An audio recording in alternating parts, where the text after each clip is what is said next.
평안들 하셨습니까? 우리 앞뒤 좌우로 한번 인사하겠습니다. 평안하셨습니까? 성탄의 기쁨이 우리 사랑하는 모든 성도들의 가정 가운데, 직장 가운데, 또 여러분들의 사업체 가운데 임하는 큰 은혜가 있기를 주님의 이름으로 축원드립니다. 오늘은 안식의 대리자라는 제목으로 하나님 말씀 증거하겠습니다. 우리는 계속해서 안식일과 주일에 대해서 살펴보고 있습니다. 재차 말씀드리지만 이 안식일과 주일의 개념을 이해하고 해석하는 것은 우리 신앙생활에 있어서 매우 중요한 일입니다. 왜냐하면 이것이 결국 우리의 삶과 신앙의 모습을 바꾸어 놓기 때문에 그런 것입니다. 첫 번째 시간에는 창세기의 말씀을 가지고 안식이 우리의 삶에 있어서 방향과 내용과 목표가 된다라는 것을 말씀드렸습니다. 이것은 지금도 여전히 예수 그리스도를 따르는 우리에게 있어서 중요한 삶의 주제가 되고 있습니다. 그리고 지난주 두 번째 시간에는 출애굽기의 말씀을 가지고 하나님께서 역사를 태동시킨 7일이라는 삶의 시간적인 구조와 질서에 있어서 안식이 그 중심이 된다는 것을 살피면서 주의 백성들에게는 주일이 삶의 중심이 되어야 한다는 것, 그리고 그 중심에는 예배가 있다라는 것을 살펴보았습니다. 오늘은 세 번째 시간으로 신명기 말씀을 통해서 이스라엘 백성을 하나님께서 안식의 대리자로 부르고 계시다라는 내용에 대해서 살펴보도록 하겠습니다. 역사의 순서에 있어서는 창조가 먼저이지만 역사를 해석하는 순서에 있어서는 시내산의 이스라엘 백성으로부터 출발해야 한다 말씀을 드렸습니다. 왜냐하면 창조의 이야기는 하나님께서 시내산에 부름받은 이스라엘 백성을 위해서 그 비밀을 모세를 통하여서 말씀하고 있기 때문에 그런 것입니다. 새로운 아담의 위치에 있는 자들이 출애굽한 후에 시내산에 이른 이스라엘 백성이고, 첫사람 아담이 가진 삶의 의미가 출애굽 후에 시내산에 이른 이스라엘 백성이 가진 삶의 의미인 것이고, 첫사람 아담이 가졌던 안식의 의미가 출애굽한 후에 이스라엘이 가지는 안식의 의미인 것입니다. 따라서 출애굽기의 안식일 명령은 창조의 사건을 토대로 주어졌습니다. 출애굽기 20장 11절 말씀에 보면 이렇게 기록이 되어 있죠. 이는 엿새 동안에 나 여호와가 하늘과 땅과 바다와 그 가운데 모든 것을 만들고 일곱째 날에 쉬었음이라. 그러므로 나 여호와가 안식일을 복되게 하여 그날을 거룩하게 하였느니라. 이스라엘이 새로운 아담의 위치에 있다라는 것을 이 말씀을 통해서 우리는 확인할 수 있습니다. 그런데 오늘 신명기의 안식일 명령은 창조의 사건에 토대를 두고 있는 것이 아니라 출애굽의 구원의 토대를 두고 주어지고 있는 것을 보게 돼요. 오늘 말씀 여러분 15절을 보십시오. 너는 기억하라. 내가 애굽 땅에서 종이 되었더니 내 하나님 여호와가 강한 손과 편팔로 거기서 너를 인도하여 내었나니 그러므로 내 하나님 여호와가 내게 명령하여 안식일을 지키라 하느니라. 출애굽기는 창조의 근거에서 새로운 아담의 위치에 있는 이스라엘 백성에게 이렇게 하자라고 하는 언약 체결이 강조이고, 신명기는 애굽에서부터 구원받은 이스라엘 백성에게 안식의 땅인 가나안 땅을 앞두고 언약을, 그러니까 출애굽기의 그 언약을 갱신하는 내용이 강조해요.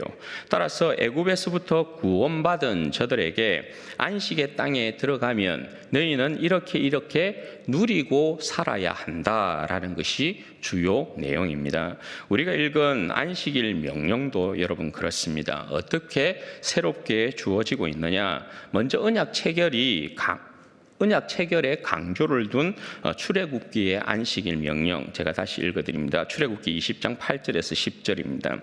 안식일을 기억하여 거룩하게 지키라. 엿새 동안은 힘써 내 모든 일을 행할 것이나 일곱째 날은 내 하나님 여호와의 안식일인즉 너나 내 아들이나 내 딸이나 내 남종이나 내 여종이나 내 가축이나 내 문 안에 머무는 객이라도 아무 일도 하지 말라. 이것이 출애굽기의 안식일 명령에 대한 내용입니다. 그럼 오늘 우리가 읽은 신명기의 안식일 내용은 어떻게 되어 있느냐? 5장 12절에서 14절 말씀을 보십시오. 내 하나님 여호와가 내게 명령한 대로 안식일을 지켜 거룩하게 하라. 엿새 동안은 힘써 내 모든 일을 행할 것이나 일곱째 날은 내 하나님 여호와의 안식일인즉 너나 내 아들이나 내 딸이나 내 남종이나 내 여종이나 내 소나 내 낙이나 내 모든 가축이나 내 문 안에 유하는 객이라도 아무 일도 하지 못하게 하고 내 남종이나 내 여종에게 너같이 안식하게 할지니라. 여러분, 차이를 발견하십니까? 비슷한 말씀인 것 같죠, 그죠? 똑같아 보이는 말씀인 것 같죠. 그런데 여러분, 여기에 차이를 보아야 합니다. 출애굽기와 신명기의 안식일 명령에 있어서 큰 차이가 무엇이냐? 출애굽기는 언약 체결이 주요 골자라고 말씀을 드렸고, 신명기는 가나안 땅에서의 안식을 누리는 것이 주요 골자라 말씀드렸습니다. 여기에서의 명령도 그렇게 되어 있습니다. 출애굽기는 언약 체결을 통한 명령입니다. 그러니까 자신을 비롯하여서 모든 자들에게 안식일을 지켜라, 이렇게 명령을 하고 있습니다. 그러나 신명기는 자신을 비롯한 모든 자들에게 안식하게 할지니라, 이렇게 말씀을 합니다. 출애굽기는 모든 자들에게 안식을 지키라, 이렇게 명령하고 있지만 신명기의 명령은 안식을 주라, 이렇게 명령하고 있다는 것입니다. 신명기는 주인이 종들에게 안식을 주지 않으면 종들이 안식에 참여하지 못합니다. 언약 체결이 강조인 출애굽기는 모든 자들에게, 주인을 비롯하여 모든 자들에게 안식을 지켜, 이렇게 명령하고 있지만 안식의 땅에 부요함을 누리게 되는 신명기는 너를 비롯하여서 여종, 남종, 너같이 안식하게 해야 한다, 그렇게 말씀을 하고 있단 말입니다. 출애굽기는 하나님께서 안식일에 모든 자들에게 아무 일도 해서는 안 돼, 이렇게 명령하고 있지만 신명기는 하나님께서 주인에게 아무 일도 못하게 해, 그렇게 명령을 하고 있단 말입니다. 안식을 누리는 대상들도 신명기의 내용이 훨씬 구체적으로 열거되어 있다는 사실이요. 출애굽기는 내 가축, 이렇게 표현하잖아요. 그런데 신명기는 여러분 어떻게 되어 있어요? 내 가축이라고 이야기하지 아니하고 내 소나 내 낙이나 내 모든 가축, 이렇게 표현하고 있다는 거예요. 세세하게 열거하면서 표현하고 있다는 거예요. 그리고 여러분, 마지막 내용에 보시면 어떻게 되어 있어요? 내 남종이나 내 여종에게 너같이 안식하게 할지니라 말씀하시면서 내 남종, 내 여종에게 안식을 주라 재차 강조하는 내용으로 되어 있다 말입니다. 안식을 누리지 못하는 그 어떠한 부류도 가나안 땅에서는 있어서는 아니 된다, 그렇게 말씀하는 거죠. 따라서 신명기의 안식일 명령은 이스라엘 백성을 하나님께서 그의 안식의 대리자로 불러서 자신을 비롯한 모든 자들과 짐승에 이르기까지 안식의 풍성한 복을 함께 누리도록 그렇게 명령을 하고 있는 것입니다. 이스라엘 백성은 안식의 대리자로서 안식의 땅인 가나안 땅에서 하나님의 이 안식의 복을 온 땅에 확대시켜 나가야 하는 것입니다. 그것이 제사장의 나라로서 이스라엘 백성의 사명인 것입니다. 안식의 대리자로서의 역할을 감당하는 것입니다. 6일 동안 제사장의 나라로 열심히 일함으로 세상 가운데 하나님의 나라를 일구어 냅니다. 온 땅을 가나안화, 안식의 땅으로 만들어 가는 것입니다. 그리고 제7일에 하나님의 안식에 참여함으로 그 열매를 누립니다. 반복되는 시간의 구조와 질서 가운데 저들이 그 일을 충실하게 감당하게 되면 온 세상이 하나님의 안식에 참여하게 되는 것이고 안식의 나라가 완성되는 그러한 구조로 말씀을 하고 있는 거예요. 그렇게 이스라엘 백성이 제사장의 민족으로 하나님께서 주신 안식을 온 땅에 확대시켜서 이루어진 여러분 역사가 어느 때입니까? 솔로몬 때란 말입니다. 솔로몬 때에 천하 열왕들이 솔로몬의 지혜를 듣기 위하여서 솔로몬에게 나옵니다. 그리고 솔로몬의 가르침을 받습니다. 솔로몬의 가르침을 받는다는 것은 하나님의 지혜의 통치 안에 천하 열왕들이 들어왔다라는 것을 이야기해요. 그러면 여러분, 솔로몬 시대는 전쟁이 없는 시대이죠. 솔로몬 시대는 평강의 시대이죠. 그러면 하나님의 지혜의 통치가 솔로몬을 통하여서 온 열왕들에게 미치면서 그 열왕들이 하나님의 안식에 참여하게 되었다라는 것을 이야기하고 있는 것이 솔로몬 시대의 모습이에요. 그리고 솔로몬의 지혜에 대한 부분을 이야기할 때 여러분 어떻게 이야기합니까? 솔로몬이 이끼에서부터 백향목에 이르기까지 논했다, 이렇게 이야기를 하고 모든 짐승과 물고기까지도 논했다, 그렇게 이야기하죠. 솔로몬이 이끼에서부터 백향목에 이르기까지 논하고 모든 짐승들과 물고기까지 논했다라고 이야기하는 것은 모든 것들을 솔로몬의 지혜의 통치 가운데 두었다, 이런 표현이 되는 거예요. 그러면 모든 피조물들도, 그죠? 인간을 제외한 모든 피조물들도 솔로몬의 지혜의 그 통치 아래에 있으면서 뭘 누렸다라는 것이에요? 안식을 누렸다라는 것이에요. 그죠? 우리가 여러분, 예를 들어서 여러분들이 집에서 식물을 키우잖아요. 건붕어도 키울 수 있고 막 그렇잖아요. 그런데 저도 집에서 식물을 키워보지만 식물에 대해서 여러분 본성을 꿰뚫어 보지 못하면, 식물의 그 본질 자체를 알지 못하면 얘를 잘 키울 수 있습니까? 없습니까? 저는 집에 갖다 놓으면 반은 죽어요. 왜? 잘 모르기 때문에. 이놈이 햇빛을 어떻게 좋아하는지, 물을 언제 먹으면 좋은지 이걸 몰라. 그런데 여러분, 그걸 잘 아는 사람은 어떻게 하겠어요? 잘 키우겠죠. 그러면 여러분, 그 식물들이 나를 너무나 잘 아는 주인이 나를 키워줘요. 그러면 주인으로부터 뭘 얻게 되겠어요? 안식과 평화를 얻게 되겠죠. 저같이 모르는 주인이 식물을 만든다. 막 물을 너무 많이 먹어가지고 배가 터져 죽겠는데 또 물을 주는 거야. 그러면 어떻게 해요? 가습으로 죽는 거예요. 그러면 그 피조물은 여러분 뭐예요? 평화가 없는 거예요. 안식이 없는 것이란 말입니다. 그런데 여러분, 솔로몬 시대에 일어난 일이 뭐라고요?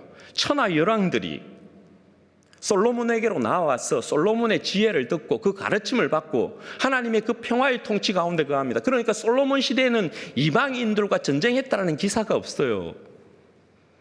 그리고 모든 피조물의 본질을 꿰뚫어 안 사람이 솔로몬이기 때문에 솔로몬 시대는 모든 피조물에 이르기까지 하나님의 그 평강과 안식을 누렸다, 그렇게 이야기를 하는 것입니다. 이처럼 여러분, 이스라엘은 사람으로부터 시작해서 모든 피조물에 이르기까지 그렇게 제사장의 나라로서 가나안 땅의 안식을 온 세상 가운데 확대시키는 자들이었습니다. 그러나 이 안식이 오래 가지 못했습니다. 솔로몬이 죄의 권세 아래 넘어가는 바람에, 죄의 권세를 이기지 못하는 바람에 그가 하나님을 배반하잖아요. 이스라엘 백성이 하나님 앞에서 범죄하잖아요. 그래서 안식이 깨어져 버립니다. 이스라엘 백성이 하나님 앞에서 범죄함으로 안식이 깨어졌다는 것은 온 세상도 안식 가운데 거하지 못한다는 뜻이에요. 그 이후에 여러분 어떻게 합니까? 계속해서 전쟁이 일어나는 것을 우리가 보게 되잖아요. 그러니까 전부 다 깨어지는 현상이 거기에서 나타나요. 그러니까 여러분, 이 말은 뭐예요? 세상에 어떤 위대한 통치자들도 모든 백성에게 진정한 안식을 주지는 못한다라는 것을 말씀하는 것이죠. 그러나 세상 끝날에 하나님께서 인간에게 진정한 안식을 주시는 안식의 주인을 이 땅 가운데 보내십니다. 여러분, 진정한 안식의 주인 예수 그리스도께서 이 땅에 오셔서 이스라엘 백성뿐만 아니라 천하 모든 백성들을 부르시고 그분의 안식으로 초대하십니다. 여러분, 예수님께서 주시는 안식을 진정한 안식이라 말씀하는 이유가 뭡니까? 이스라엘 백성이 온전한 안식을 누리지 못했던 이유가 여러분 뭡니까? 그들의 왕이 불완전했던 것이죠. 제 권세를 이기지 못했어요. 여호수아도 그러하고 다윗도 그러하고 솔로몬도 그러하고 모두 제 권세를 이기지 못하는 왕들이었다라는 거예요. 영원한 왕들이 아니었다라는 것이잖아요. 그래서 그 백성을 두고 먼저 죽었고, 왕이 범죄함으로 그 아래 모든 백성들도 안식을 빼앗기고 인생의 무거운 노역과 처참한 삶을 그 백성들에게 지웠던 것을 우리는 보게 되는 것이죠. 그러나 이제 그 백성의 왕으로, 온 인류의 왕으로 오신 예수님은 여러분 어떠한 분이십니까? 완전한 왕이시죠. 영원한 왕이시죠. 죄의 권세를 이기시고 마귀의 유혹과 죽음의 권세를 이기신 분이십니다. 영원히 살아계셔서 그 백성의 보호자가 되시는 분이십니다. 예수님께서 주시는 안식은 죄와 죽음의 권세를 벗어 던지게 만드는 참된 안식 아니겠습니까? 히브리서 2장 14절에서 15절 말씀에 보면 이렇게 기록이 되어 있어요. 자녀들은 혈과 육에 속하였음에 그도 또한 같은 모양으로 혈과 육을 함께 지니심은 죽음을 통하여 죽음의 세력을 잡은 자 곧 마귀를 멸하시며 또 죽기를 무서워함으로 한평생 매여 종로로 타는 모든 자들을 놓아주려 하십니다.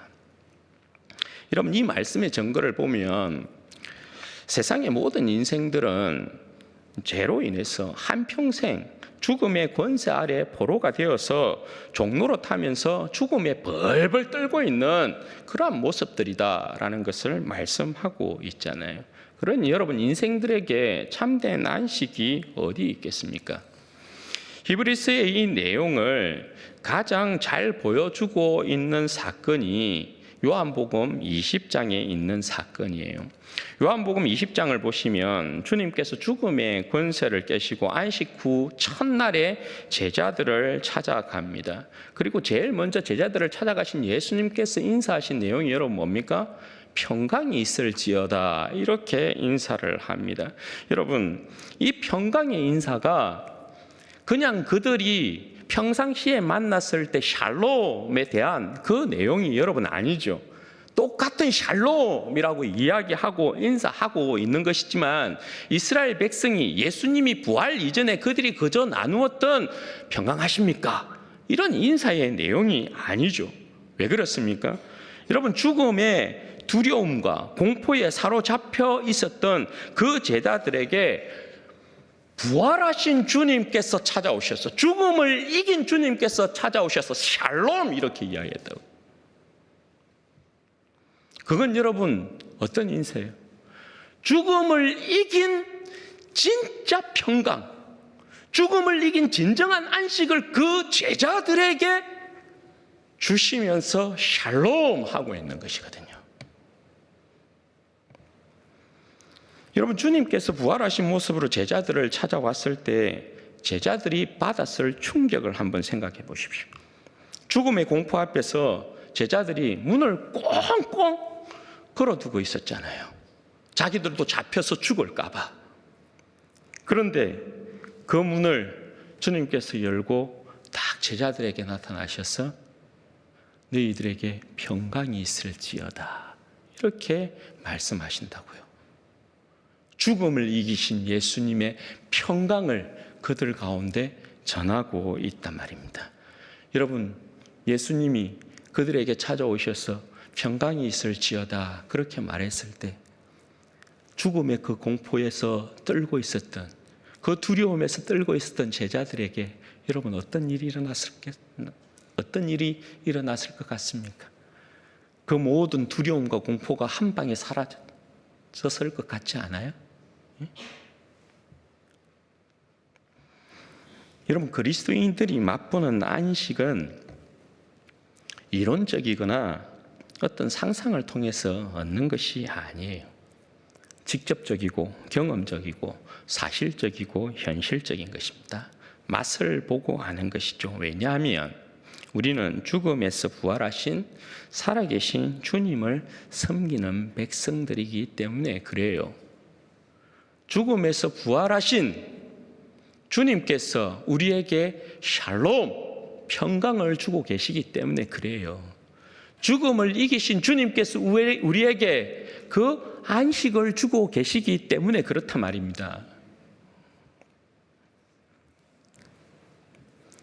여러분들은 진정 죽음을 이기신 주님께서 여러분들에게 주시는 이 평강의 안식을 선물 받고 계십니까? 정말 여러분 참된 평강과 안식을 누리고 있습니까?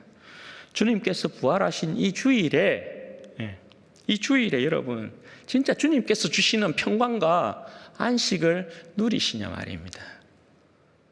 주일이 되면 부활하신 주님께서 우리를 기뻐하시는 날이다. 이 주일이 되면 여러분 그런 마음이 있으십니까? 주님께서 죽음의 권세를 깨고 부활하신 날이다. 이 날을 기뻐하면서 주님 앞에 나아가서 주님을 예배한다. 내가 주님을 예배함으로 주님의 그 영원한 생명과 안식을 누리는 날이다. 그런 마음이 여러분 찾아옵니까? 그게 여러분 우리 가운데 있어야 돼요. 그게 그냥 주일이 되었으니까 일요일이니까 교회 나가서 예배 드려야 되겠는데 이게 아니고 그게 아니고요. 주님께서 죽음의 권세를 이기시고 부활하신 날이다.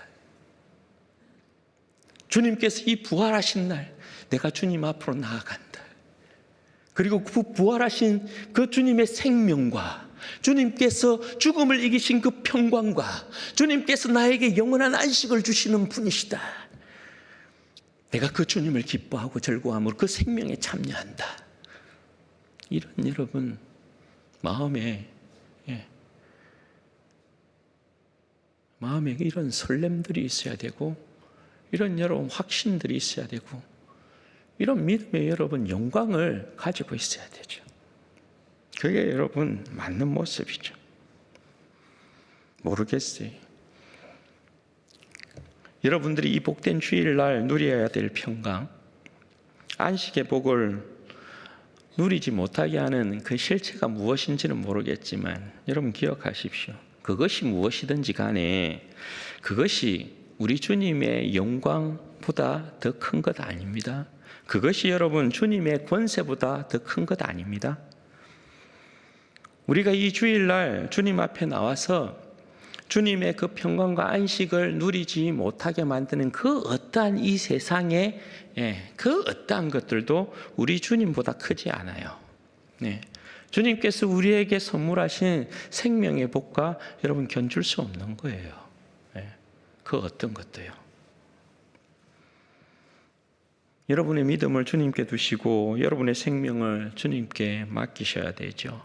근심, 걱정, 불안, 초조, 절망, 공포, 현재일이나 장래일이나 이 주일에 여러분의 믿음 앞에서 그 모든 것들은 먹잇감이어야 돼요. 나는 주님의 그 생명으로 배부름으로 나는 주님께서 죽음을 이기신 그 부활의 생명을 얻은 자이므로 주님께서 죽음을 이긴 평강을 나에게 주심으로 세상의 모든 잡다한 것들은 이 주일에 우리의 먹잇감이 되어야 된다는 것입니다. 여러분 하나님께서 안식일에도 광야에서 그 백성들에게 만나를 주셔서 먹인 사실 알고 계십니까? 출애굽기에 보면 수고하지 않아도 먹고 마시는 날이 안식일이었어요. 안식일을 위해서 그 전날에 하나님께서 2배로 거두도록 하셨기 때문에 그래요. 그래서 안식일은 수고하지 않아도 이스라엘 백성들이 먹고 배부른 날이 바로 안식일이었어요. 하물며 여러분 주님의 살과 피를 먹고 마시는 주일이겠습니까? 주님의 살과 피를 먹고 마시는 주의 백성인 우리들이겠습니까? 주님께서 우리에게 주신 생명으로 우리가 진정한 배부름을 얻지 못하면요, 이 세상의 그 어떤 배부름에도 우리는 배부르지 못하고 만족하지 못합니다. 세상의 먹고 마심의 배부름은 모두 배설물로 나가는 것들이에요. 거기에 진정한 만족이 있는 것이 아니죠. 거기에 진정한 생명의 배부름이 있는 것이 아니죠. 예수를 믿는 사람은 예수님으로 말미암아 배불러야 돼요. 예수님을 믿는 사람은 예수님으로 말미암아 만족해야 돼요. 예수님을 믿는 사람은 예수님으로 말미암아 부요해야 해요. 주일에 정당한 경제 활동에 대한 부분을 말씀하고 계시는 분이 계셔서 제가 여러분 이 부분 말씀을 좀 드릴게요. 여러분, 그리스도인들에게 주일에 행하는 정당한 경제 활동이라는 것이 여러분 있습니까? 그리스도인들에게 있어서는 주일에 행하는 정당한 경제 활동이라는 것이 존재하지 않습니다. 여러분, 느헤미야 시대에 보면 그 백성의 삶에 무너지는 그 중심에 뭐가 있냐면 안식일이 있습니다. 안식일이 그 백성 가운데 딱 무너져 있습니다. 그래서 느헤미야가 성벽을 재건하고 그 백성들의 삶을 새롭게 하죠. 그래서 그 백성들의 삶을 갱신시킵니다. 그래서 그 백성이 안식일을 회복하고 하나님 앞에서 하나님의 율법을 지키고 그러면서 그 백성이 좀 하나님 앞에서 복을 얻나 싶었어요.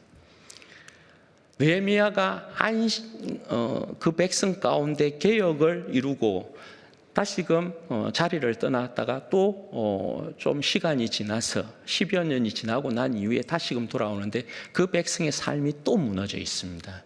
그 백성이 또 예전으로 돌아가 있는데 거기에 여러분 중심에 또 뭐가 있는 줄 아십니까? 안식일이 무너져 있습니다. 그때 느헤미야 시대 때에 어떤 현상이 일어나냐 하면 유대인들임에도 불구하고 유대인들이 어떤 일을 하냐면 유다 사람들이 술틀을 밟고 곡식과 더불어서 여러 곡물들을 안식일에 장사합니다. 안식일에 장사를 하는 그 모습들이 나타납니다. 그리고 이방인들, 두로의 장사꾼들이 안식일날 예루살렘으로 들어와서 그들이 예루살렘 중심에서 장사를 하기 시작합니다. 느헤미야가 그것을 보고 기겁을 하는 것입니다. 느헤미야가 그들을 향하여서 아주 크게 꾸짖습니다. 그리고 다시금 안식일을 회복시킵니다. 항상 개혁의 중심에는 안식일을 회복시키는 것이 중심에 있어요. 여러분, 느헤미야가 왜 안식일을 그렇게 소중히 여겼을까요? 안식일에 여러분 이스라엘 백성이 장사를 하면서 안식일을 그냥 범하는 그 모습이 그냥 나타나거든요. 그래서 느헤미야가 안식일의 의미를 없애버리고 있는 안식이 저들의 삶의 주 목적인데 그걸 없애고 있으니까 하나님의 안식에 참여하지 못하고 있는 모습을 보니까 얼마나 여러분 그 모습이 답답하겠어요. 안식일에 저들의 생명이 있는데 그러니 느헤미야가 붕괴할 수밖에 없는 것입니다. 여러분, 하나님이 저들이 생명이었다면 안식일날 저들이 여러분 장사를 하겠습니까? 하나님께서 안식일날 그 조상들에게 만나를 주어서 먹였다라는 사실을 여러분 저들이 기억하고 하나님을 믿었다면 저들이 안식일날 여러분 장사를 하겠습니까? 저들이 안식일을 범하면서 어떻게 저들이 안식일의 대리자가 되겠어요? 우리의 주일은 여러분 더욱 그런 것 아닙니까? 주일에 정당한 경제 활동이라는 것이 여러분 뭡니까? 여러분, 주일에 일할 수밖에 없는 그 구조에 있는 사람들이 있습니다. 이들은 거의 생명을 살리는 직업군에 있는 사람들이 그래요. 의사나 간호사나 그리고 긴급 재난에 대비해야 되는 그러한 직업을 가지고 있는 사람들이 있어요. 교회 공동체에 나오지 못하고 교회를 섬기지 못하는 어려움에 종종 직면하게 되는 그런 직업군을 가지고 있는 사람들이 있어요. 그런데 여러분, 이들은 주일에 생명을 살리는 일들을 감당하는 가운데 있는 사람들이어서 주일을 범하는 이 일과는 사실은 거리가 멀어요. 그들은 주일에 주님 앞에서 주일의 의미를 오히려 더 살리고 있는 사람들로 인정받을 수 있어요. 그리고 그 사람들도 여러분 어떻게 해요? 지금은 유튜브 시대니까, 그죠? 내가 종종 교회 공동체에 나오지 못하고 교회에서 예배를 드리지 못할 때는 여러분 어떻게 합니까? 유튜브를 통해서 얼마든지 하나님 앞에서 함께 예배 드리면서 하나님을 기뻐하고 즐거워할 수 있습니다. 그죠? 그 외에 사회 구조 악에 의해서 부득이하게 주의를 지키지 못하는 분들이 계세요. 대중과 관련된 직업을 가지고 있는 그런 분들이요. 강제력에 의해서 동원되는 사람들이 있어요. 여러분, 1세기 당시에 노예들이 온전한 주의를 지킬 수 있었겠습니까? 그럴 수 없었겠죠. 주인들이 일하면, 일시키면, 믿지 않는 주인이 일시키면 일할 수밖에 없는 구조 아니겠어요, 그죠? 그래서 강제력에 의해 동원되는 사람은 주의를 온전히 지키지 못하는 그러한 상황 가운데 빠져요. 그럼에도 불구하고 그 사람들은 여러분 어떻게 했다고요? 힘써 주님 앞에서 예배 드리는 걸 힘썼다고요. 지금은 여러분 강제력이 동원되어지는 사회악 구조 가운데에서 강제력이 동원되어지는 그런 직업군에 있는 분들이야. 그분들도 어쩔 수 없이 그죠? 그렇게 나가서 일할 수밖에 없는 구조 가운데 있는 분들이 있다고요. 그런데 여러분, 그런 분들은 지금의 시대는 여러분 어떤 시대입니까? 강제력을 동원하지만 이전에 1세기 때처럼 노예들처럼 주인의 말 듣지 아니하면 목이 댕강 잘리는, 날아가는 그러한 강제력을 동원하고 있는 지금의 시대는 아니잖아요. 그럼 여러분, 그 상황 가운데 있는 사람들은 힘써 애써 내가 주님 앞에 나아가서 주님을 예배하고 주의를 지키는데 여러분 생명을 다하지만, 힘을 다하지만 부치는 때가 있잖아요. 그럼 여러분 거기에서 양심에 있어서 내가 끄리낌이 되고 힘들고 어렵다. 그럼 여러분 그건 어떻게 합니까? 신앙의 결단들을 하는 것이죠. 그건 여러분 개인의 몫이에요. 그리고 그 외에 사업체를 운영하고 장사를 하시는 어떤 분들 같은 경우 그분들이 주의를 지키지 않는다. 그건 여러분 그 사람의 개인의 믿음이에요. 그것은 어떻게 할 수 없는 것 아니겠어요? 자신의 믿음이 그렇다 하면 어쩔 수 없는 것이죠. 제가 위에서 부교육자 생활할 때 예배를 드리고 난 이후에 항상 가게 문을 여시는 분이 있었어요. 좀 안타까운 거죠, 그 모습이. 왜 저럴까? 온전히 주님을 기뻐하고 즐거워하고 그냥 예배만 드리고 가서 가게 문을 열 것이 아니고 주일날 어떻게 하나님을 기뻐하고 섬겨야 될까? 그 부분을 생각하면 좋을 것 같은데 항상 문을 여는 거예요. 장사를 하는 것입니다. 그건 여러분 개인이 하나님 앞에서 어떻게 내가 믿음으로 살아야 되겠다에 대한 결단에 대한 부분 아니겠어요? 그렇다 해서 목사인 제가 말씀을 왜곡하고 가르칠 수 있는 것은 여러분 아니잖아요. 주의를 범하는 일을 잘한다라고 여러분 말씀드릴 수 있는 건 아니잖아요. 말씀에 따라 결단하고 살고 못 살고는 저와 여러분의 몫인 것이고 말씀에 대한 증거는 분명해야 되는 것 아닙니까? 수요일을 제가 말씀을 드렸는데 현대 그리스도인들은, 성도들은 좀 이상한 게 이런 거예요. 자신들이 제대로 살지 못하고 그 삶에 대하여서 제대로 살지 못한다라고 교훈을 하면, 책망을 하면 목사를 미워해요. 자신들이 말씀을 따라 살지 못하고 말씀을 따라 살지 못해놓고 목사가 말씀을 바로 가르치면 그것을 가지고 목사를 미워해요. 여러분들은 그러지 마시기를 바랍니다. 제가 여러분 말씀을 잘못 가르쳐서 여러분들이 막 열이 나서 막 마음이 불편하고 하는 건 얼마든지 제가 이해하겠어요. 그런데 여러분, 제가 말씀을 따라 고쳐야 할 부분을 고쳐야 되고 바르게 살아야 됩니다에 대한 부분에 있어서 바르게 살아야 됩니다라고 말씀하면, 그래서 그 부분이 여러분의 어떤 편리를 빼앗아서 여러분들이 어떤 불편한 가운데 두게 된다 쳐도, 그럼 여러분, 그건 여러분들의 삶을 고쳐야 되는 것이지, 저로 하여금 진리의 말씀을 전가하는데 입을 닫게 만드는 그런 일을 해서는 여러분 안 되는 것 아니에요? 그렇죠? 우리는 여러분 주님의 진리를 따르는 백성들이지 우리의 편리를 따라서 신앙생활을 하는 사람들이 아니잖아요. 교회는 진리의 공동체이지 여러분 동호회가 아니에요. 계모임이 여러분 아니에요. 그렇잖아요.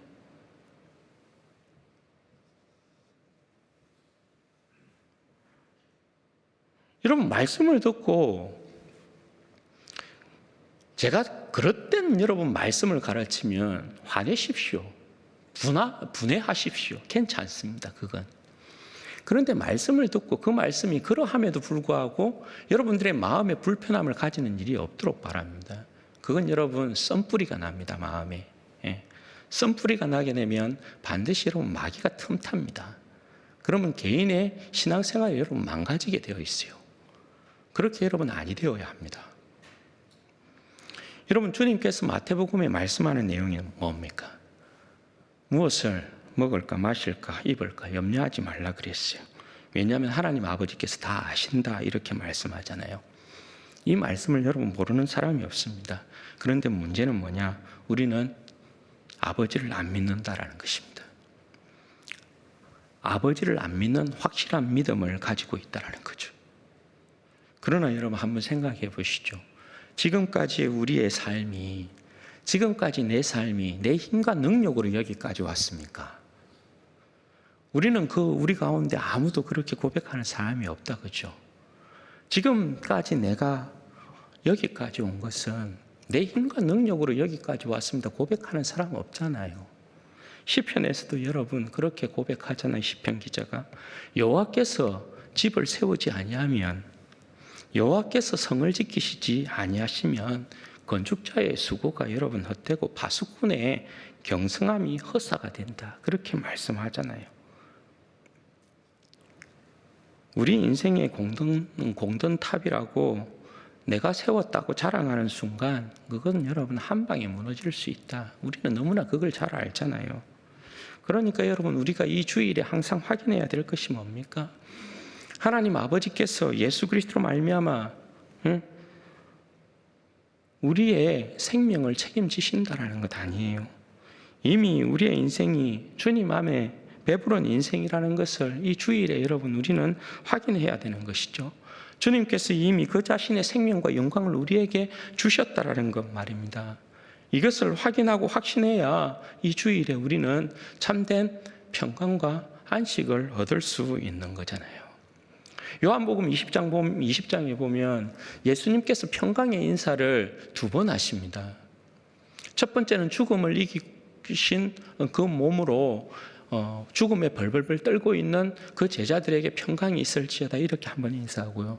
또 한 번 그 뒤에 평강이 있을지어다 말씀하시면서 그 평강이 있을지어다 말씀하시면서 뒤에 이어지는 말씀이 뭐냐면 아버지가 나를 이 땅 가운데 보내신 것처럼 나도 너희를 세상에 보내노라 이렇게 말씀하십니다. 그러니까 2번째 평강의 인사는 뭐냐 하면 세상에 보냄을 받는 그 제자들을 향하여서 평강의 인사를 전하는 것이거든요. 여러분 한번 생각해 봐요. 죽음에 벌벌 떨면서 죽음의 공포를 느끼는 예수의 제자들이 어떻게 세상 가운데 나아가서 그 죽음의 공포 앞에서 예수님을 전가할 수 있겠어요? 그게 가능합니까? 그게 가능하지 않다라는 거죠. 예수님께서 그러니까 2번째 평강이 있을지어다 이 말은 제자들의 사명과 관련하여서 내가 죽음을 이긴 너희의 주로 내가 너희에게 나타났잖아. 너희들도 이제 세상에 나아가서 나를 증거하게 될 건데 죽음에 대해서 두려워하지 마. 거기에 대한 인사가 평강이 있을지어다. 이 두 번째 인사예요. 여러분, 제자들이 그 평강의 인사를 주님으로부터 받고 난 이후에 이제 부활의 증인들로서 세상에 나아가서 복음을 전하거든요. 그 제자들의 모습에 있어서 죽음을 두려워하는 모습이 있을까요? 없을까요? 죽음을 두려워하는 모습이 없습니다. 벌벌벌 떨면서 죽음의 공포 가운데서 문을 꼭꼭 닫아놓고 벌벌 떨었던 제자들의 모습이 온데간데 없단 말입니다. 제자들이 담대히 예수 그리스도의 이름을 증거합니다. 왜? 죽음을 이긴 평강이 그들 가운데 있으니까. 이 모습이 여러분 어디에서 가장 뚜렷하게 나타나냐? 사도행전 12장에 보면 베드로의 모습을 보면 알아요. 베드로가 굉장히 여러분 부활하신 주님을 만나기까지는 그 마음에 평강이 없었거든요. 안식을 누리지 못했거든요. 그런데 부활하신 주님을 만났잖아요. 그리고 난 다음에 베드로가 복음을 전하다가 잡혔어요. 그래서 헤롯이 유대인의 마음을 얻고자 해서 야고보를 죽이고 난 다음에 이 베드로도 잡아 죽여야 되겠다 싶어가지고 베드로를 잡아서 감옥에 가둡니다. 그리고 6월절이 지나면 베드로를 끌어내서 죽이려고 합니다. 목을 치려고 하거든요. 그런데 그 전날 밤, 목이 달아나기 그 전날 밤에 베드로가 여러분 감옥에서 어떻게 하는 줄 아십니까? 그냥 잡니다. 푹 잡니다. 얼마만큼 푹 이 베드로가 깊은 잠에 빠졌느냐 하면 천사가 와서 베드로의 옆구리를 팍팍팍 치거든요. 여러분 한번 입장 바꿔놓고 생각해 보십시오. 내일 당장 죽습니다. 사형이 집행됩니다. 여러분 잠잘 수 있겠습니까? 편안히 잠을 이룰 수 있겠습니까? 그런데 베드로는 푹 자버립니다. 왜요? 그게 여러분 죽음을 이긴 자들이 가지고 있는 평강 아닙니까? 네. 죽음을 이긴 평강이 안식이 그 안에 와 있기 때문에 그게 가능한 것 아닙니까?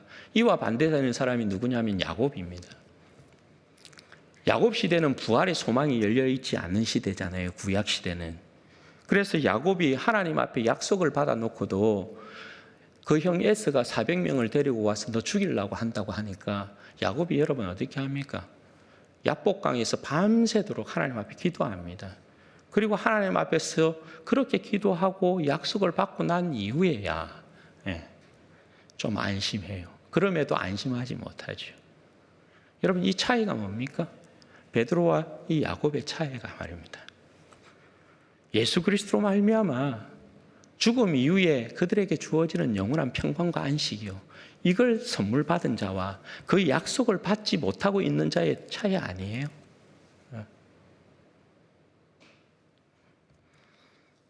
여러분 우리가 안식의 대리자들입니다. 주님 안에 있는 참된 안식을 전하는 자들이지 안식을 빼앗는 자들이 아니란 말입니다. 그러면 여러분 우리가 이 주일에 무엇을 어떻게 해야 되는지에 대한 답이 나오지 않습니까? 우리는 안식의 대리자들이지 저들에게 믿지 않는, 여전히 죽음의 권세 가운데서 일평생 죽음의 권세 가운데 붙잡혀서 종로를 타고 있는 저 백성들에게, 세상 백성들에게 안식을 선물하는 안식의 대리자로 부름받고 있다고요. 그런데 우리가 이 주일에 저들에게 안식의 대리자로서 안식을 주지 못할 망정 저들에게 여러분 안식을 빼앗는 자가 되어서 되겠습니까? 세상 가운데서 여러분 우리가 먹고 마시면서 저들에게 안식을 주어야 될 안식의 대리자들이 저들의 안식을 빼앗아서 되겠어요? 되겠냐고요?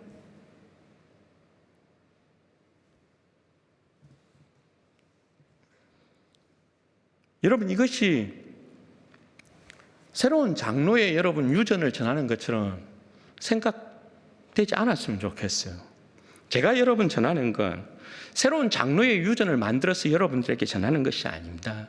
이것은 여러분 복음 안에서의 영광을 누리는 자들이 가져야 될 마땅한 책임에 대한 내용이에요.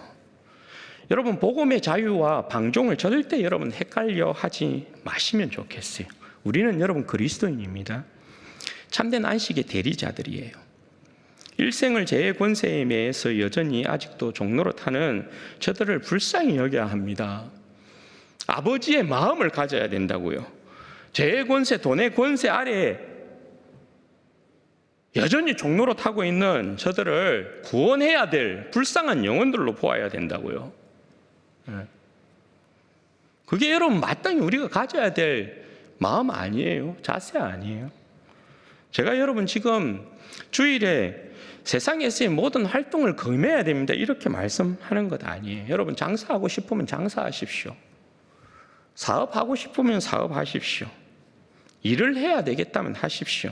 그러나 그것이 안식의 대리자로서 문 영혼을 구원하는 일이어야 하나님 보시기에 아름다울 것이에요. 그게 아니면 여러분 불신앙이에요. 그리고 때로 저는 성도들 안쪽에서 주일날 여러분들이 낚시를 가든 산책을 하든 여러분들이 아름다운 교제를 누리는 일에 있어서 절대 여러분 저는 반대하지 않습니다. 얼마든지 여러분 하십시오. 여러분의 모임들이 성도 안에서의 아름다운 교제로 얼마든지 여러분 하십시오. 운동을 하시든지 마음대로 하십시오. 괜찮습니다. 저는 그런 것들을 절대 반대하지 않습니다. 그러나 단지 주의를 해치는 형태로는 하지 마십시오. 안식의 대리자들로서 안식을 해치는 일로는 여러분 하지 마십시오. 그건 여러분 주님 앞에서의 선함, 주님 앞에서의 아름다움이 아닙니다. 저는 제발이지 우리 성도들이 복음의 자유와 방종을 헷갈리지 않았으면 좋겠어요. 복음 안에서의 자유는 진리 안에서의 자유를 이야기하는 것이고, 진리 안에서의 자유는 내 삶에서 우리 공동체 가운데서 그리스도를 기뻐하고 즐거워함으로 그를 증거하는 복되고 영광스러운 자유인 것을 여러분 기억하셔야 합니다. 안식의 대리자가 되시는 복되신 우리 진주원의 교회 성도 여러분, 우리는 죽음을 이긴 평강을 선물 받고 있는 자들이고, 이 평강과 함께 주님의 안식을 전하는 자들로 부름받고 있습니다. 여러분, 이 시대에 교회만이 죽음의 그늘에서 벗어나 진정한 안식을 누리는 백성들입니다. 우리가 아니고서는 죽음의 그늘 아래에 있는 인생의 수고와 무거운 짐을 지고 가는 저 백성들이 결단코 우리가 아니고서는 안식을 얻지 못한다라는 사실을 여러분 기억하시면 좋겠습니다. 우리가 이 시대에 왕같은 제사장으로 부름받아서 교회에게 주님께서 주신 이 사명, 안식의 대리자로서의 이 사명, 이걸 여러분 우리가 감당해야 합니다. 그래서 우리 모두가 안식의 주인이신 예수 그리스도께서 그 영원한 안식의 나라를 가지고 오실 때 우리 모든 성도들이 안식의 대리자로서의 이 사명을 잘 감당하고 주님 앞에서 우리 모두가 그 영원한 안식의 나라를 선물 받게 되는 역사가 있기를 주님의 이름으로 축원드립니다. 아멘. 여러분, 이 시간에 같이 한번 기도하십시다. 여러분, 우리는 안식의 대리자입니다. 이 주일이 여러분 어떤 의미입니까? 주님께서 죽음을 이기시고 부활하셔서 우리에게 영원한 안식과 영원한 생명을 선물하고 있는 이 복된 주일 아니에요. 이 복된 주일날 우리는 안식의 사명자로서 주님 앞에서 안식일에 이 사명을 감당하는 백성들 아닙니까? 하나님, 저와 우리 교회가 이 안식일의 대리자로서 주님 앞에서 사명을 감당하기에 부족함이 없도록 도와주셔서 하나님, 우리 교회를 통하여서, 나를 통하여서 아직도 일평생 죽음의 권세에 사로잡혔어, 죄의 권세에 사로잡혔어 안식을 잃어버리고 있는 저들 가운데 안식을 선물하는 믿음의 온전한 백성들 되어지도록 하나님 은혜와 복을 주옵소서. 우리 주여 한번 부르시고 기도하십시다. 주여.